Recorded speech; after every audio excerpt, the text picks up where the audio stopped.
الحمد لله رب العالمين والعاقبة للمتقين والصلاة والسلام على أشرف الأنبياء المرسلين وعلى آله وأصحابه أجمعين.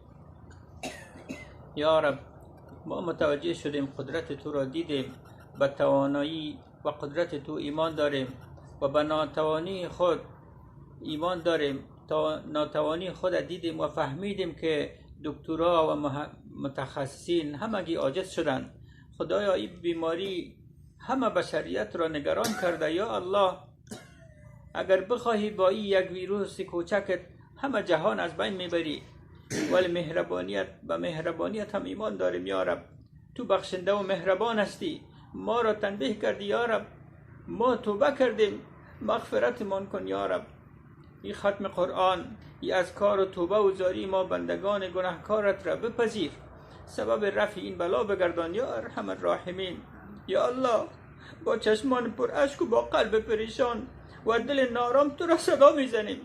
استغفر الله العظیم، لا اله الذي لا اله الا هو الحي القيوم واتوب الیه.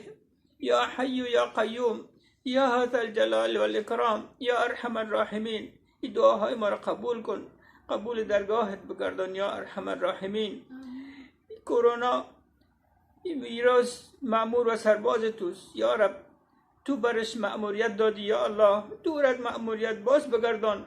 ما توبه کردیم. یا الله، خدایا، وقتی کعبه معظمه را خالی میبینیم، مسجدها را قفل میبینیم، چشمان ما خونبار میشود. یا رب، قلب ما پریشان میشود. یا الله، یا الله، ما اینقدر تو را ناراض کردیم که دروازه خانه هایت را برای ما بسته کردی.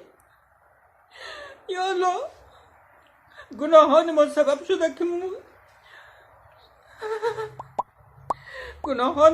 شده که ما در مسجدت رفته نتونیم. یا رب، تو ما را ببخش، از گناه های قدیم و جدید ما بگذر.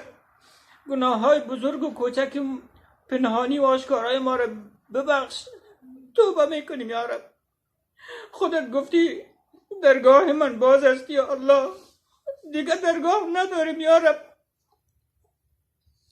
میدانیم تو بسیار بزرگوار هستی، بزرگوارتر از او هستی که ما را ناامید بسازی. یا رب، خدای قلبهای نارام ما را آرامش بده، چشمهای ترسان و صداهای لرزان ما را تو اطمینان بده. مشکلات و بیماری و فقر و مشکلات ازدواج را حل بفرما.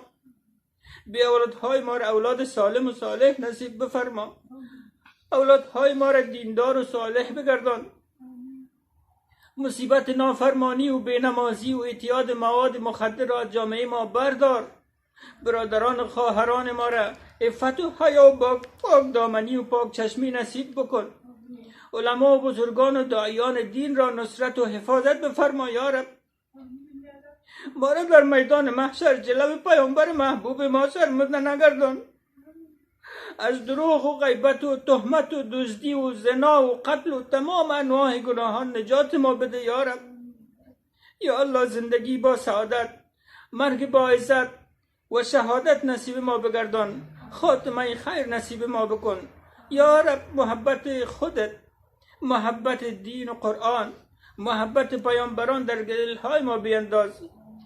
خدای، دعاهایی که خواستیم و فراموش کردیم همگیش تو میدانی. یا رب، تو از قلبهای ما با خبر هستی، برآورده خیر بگردان. یا رب، چیزهایی که پیامبر و صحابه خواستن ما هم میخوایم. یا الله، به ما عطا بفرما. از چیزهایی که پناه خواستن ما هم پناه میخوایم. یا رب، یا ارحم الراحمین. یا الله، دیگه درگاهی نداریم. سبحانك رب العزة، سبحان الله وبحمده، سبحان رب العزة عما يصفون، وسلام على المرسلين، والحمد لله رب العالمين، برحمتك يا أرحم الراحمين.